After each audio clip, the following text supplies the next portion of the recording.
Selamat datang dunia pergibahan.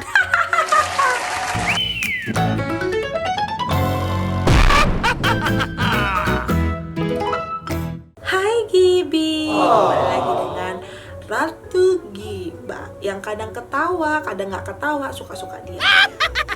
Hari ini kita akan membahas tentang sebuah konten yang sangat udah banyak belum? Sangat mencengangkan. Kenapa? Iya, karena aku sih dapat ini dari salah satu akun yang memang aku suka ikutin juga selain Lambe Turah, itu Cermin Hidup. Jadi dalam akun itu tuh ada thumbnailnya begini: dianggap nakal karena kerasukan Gundurwo, anak di Temanggung ditenggelamkan hingga tewas. Jadi karena anaknya terlalu nakal, jadi mereka tuh mengira bahwa anaknya itu kerasukan Gundurwo. Apa korelasinya ya? Korelasinya apa nih ya? Aku juga bingung, ya kan? Oke, jadi aku bacain kronologinya ya. Ini nanti akan ditampilkan di sini. Oke, jadi ceritanya begini. Pada hari Minggu, tanggal 16 Mei 2021, jadi terjadi penganiayaan anak di bawah umur. Jadi korban itu namanya Aisyah Latifatul Humayroh, 7 tahun, perempuan. Dan saksinya itu adalah Sutamo dan Sugeng Widodo gitu. Pelakunya itu adalah Haryono, Budiono, Marsidi, dan Suwartina. Banyak ya.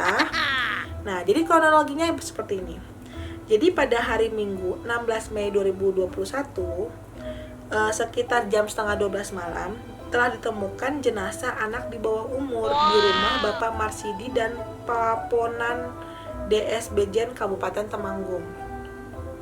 Jadi awal mulanya itu kejadian lebaran kemarin, si budenya dari korban ini, si siapa namanya, nama korbannya Aisyah, itu menanyakan gitu loh, lo nih lebaran kok nggak ada Aisyah ya, Aisyah kemana gitu kan. Terus dia tanya dong ke orang tuanya, Aisyah di mana? Dan si orang tuanya itu bilang kalau Aisyah itu di rumah kakeknya. Dan udah 4 bulan nggak kelihatan Aisyah ini gitu. Terus si budenya ini menanyakan ke kakeknya, Aisyah di mana gitu, karena kan menurutnya Aisyah itu ada sama si kakek. Sedangkan ketika ditanya sama kakeknya, Aisyah nggak sama si kakek. Mulai timbul curiga kan. Nah, terus abis itu akhirnya si kakek datang tuh ke rumahnya orang tuanya Aisyah. Dia bilang, mana nih cucu saya? Terus si kakek itu ngedesak untuk menunjukkan di mana si Aisyah itu gitu kan. Dan ketika dibuka kamarnya si Aisyah, teng tereng, ditemukan jenazah Aisyah di dalam kamarnya. Gitu kan. Dan ketika ditanyain, ternyata adik Aisyah sudah dipanggil Tuhan sejak 4 bulan yang lalu. Dan itu tidak dikuburkan, tapi hanya diletakkan di dalam kamar.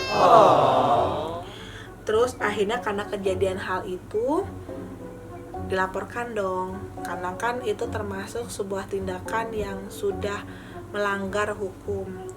Dan ketika ditanyakan sama orang tuanya, dibilangin bahwa Aisyah itu terlalu nakal, sehingga disarankan dari seseorang untuk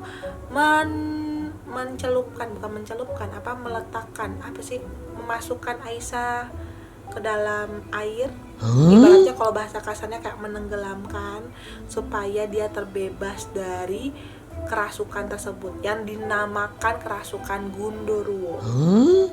Begitu. Jadi karena dia dilakukan hal seperti itu, akhirnya nyawa Aisyah pun tidak tertolong. Dan itu sudah terjadi 4 bulan yang lalu, dan sampai 4 bulan kemudian itu jenazah Aisyah belum dikuburkan. Turut berduka cita atas kepergiannya adik kami Aisyah. Semoga diterima di sisi Tuhan Yang Maha Esa, dan semoga yang melakukan hal itu dapat ganjaran, entah yang menyarankan ataupun yang melakukan gitu. Oke. Terkait Gundurwo, sebenarnya aku tidak memiliki kapasitas untuk ngomong di dalam konten ini karena ini bukan konten horor. Jadi kalau misalnya memang nanti teman-teman Gibi pengen tahu terkait hal ini, boleh nanti menginfokan ke komentar di bawah untuk kita membahas apakah benar bisa ada kerasukan Gundurwo dan membuat anak terlalu hiperaktif. Jadi komen aja buat kita nanti bahas itu di sesi khusus. Kalau sesi khusus ini hanya untuk bergibahin komentar gibah. Oke, kita mulai bahas komentar-komentar para Gibi Indonesia. Yang pertama dari Jessica Gemaris. Ini yang suka bilang buat apa cewek sekolah tinggi-tinggi kalau ujung-ujungnya jadi IRT. Ujung-ujungnya di dapur. Pendidikan itu penting. Ibu itu madrasah pertama buat anak-anaknya. Zaman begini masih aja ada yang percaya beginian. Mau di desa, di dusun, ya Allah, masih banyak yang berharap dikasih anak. Yang udah dikasih malah begini. Aku pun juga gak habis pikir. Rasukan Gundurwo kok ditenggelamin. Udahlah ya. Kita bahas yang lanjutnya. Nia 20. Sesungguhnya masih banyak orang seperti bapak ini yang sedikit-sedikit berpikiran keluarganya diganggu oleh makhluk halus. Kasihan hantunya kena fitnah melulu. Ya juga sih. Lu itu bener juga nih Nia. Ya kan? Hantunya gak salah, disalahin melulu.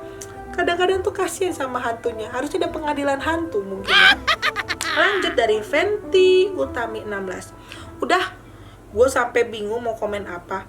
Gak ngerti lagi sama jalan pikiran ortunya.